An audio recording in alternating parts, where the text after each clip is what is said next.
Yeah, whether it's your children attending CMS or your tax dollars they're spending on CMS, you're probably wondering too, will a different CMS really mean a better CMS? 5, 4, 3, 2,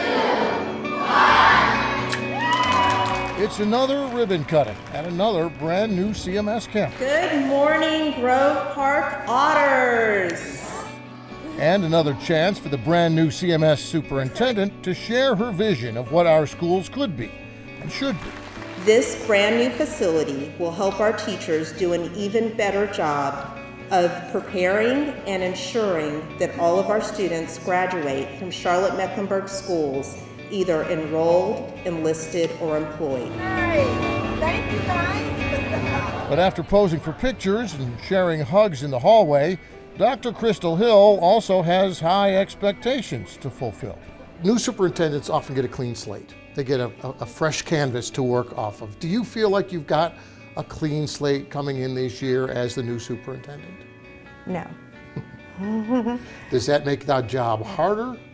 I think it makes it much more intense and much more difficult. I've said to many people, I understand that my runway is this short. And I think that is certainly because of the instability of leadership that we've had in the past in our district. Yep, the new CMS superintendent is talking about the long list of short-time CMS superintendents who came and went before her.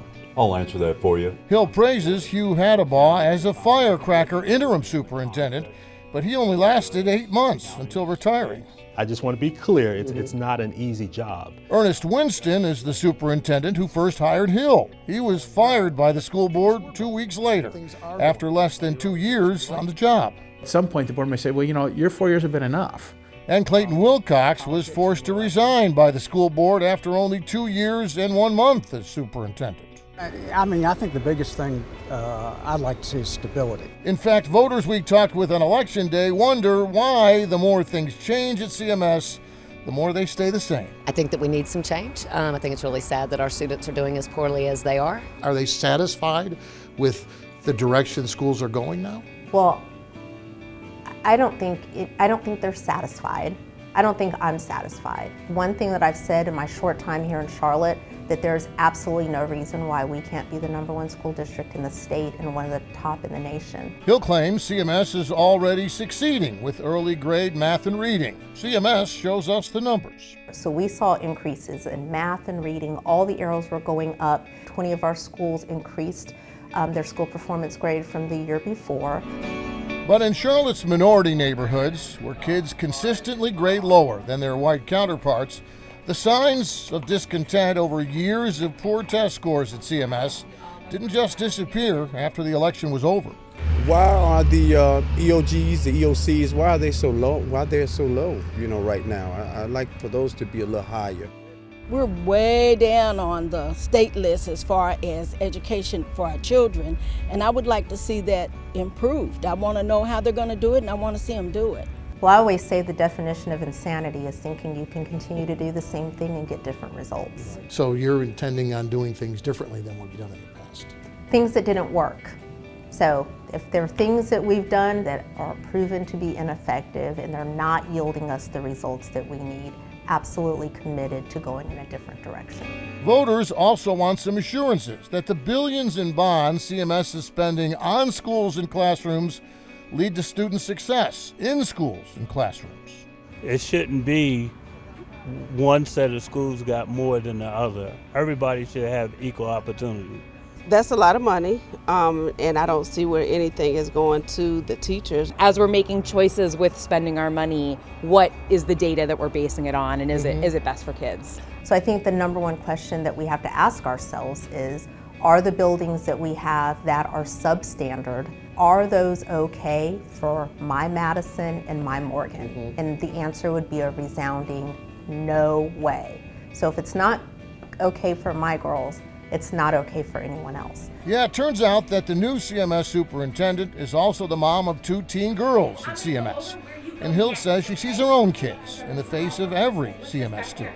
Am I different as the superintendent because I'm a parent?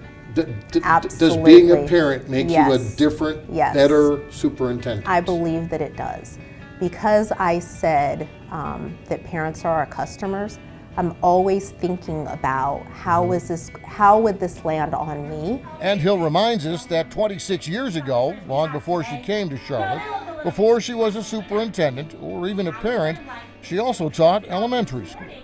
Because of my experience as a teacher, I've been there, I've done that, I will always have deep respect and understanding of the importance of what happens in the classroom. So it is actually our responsibility to ensure that we get it right for students and we get it right early and consistently. I think definitely the expectation to move quickly and excel is definitely, it's what keeps me up at night, and it's what I wake up to every single morning. Because there are amazing things that are happening in our district, and I'm just proud to be here.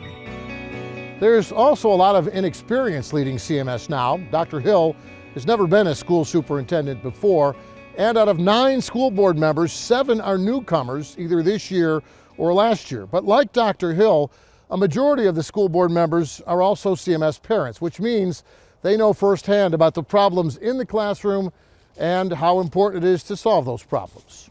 Thanks for watching, and if you don't want to miss any more great regional stories, please subscribe to our PBS Charlotte YouTube channel.